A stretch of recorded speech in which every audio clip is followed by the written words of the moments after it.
बायको आज काय जेवायला? यांना तर फक्त गिळायलाच लागतं. भांडण झालं तर काय झालं? असं नाही की बायको आहे तिला मनवायला पाहिजे. नवरा बायको आहे, भांडण तर होणारच ना. प्रेमाने दोन शब्द बोलायचं, पण ते नाही जमणार. काय आहे? दिवसभर भांडण करायचं आणि मग यायचं मस्त मारायला. My wife is very angry. How to fix? सर्वात आधी किचनमध्ये जा. किचनमध्ये गेल्यावर खांद्यावरती हात ठेवू नका. ठेवला तर काढू नका. काढला तर परत ठेवू नका. असंच करत राहिलात तर बायको कानाखाली मारेल.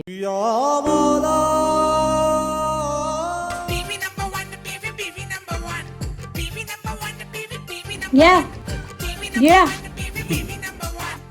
कशी झाली डाळ? तू पण नकेत की भांडणं करायला कारणच शोधत राहते.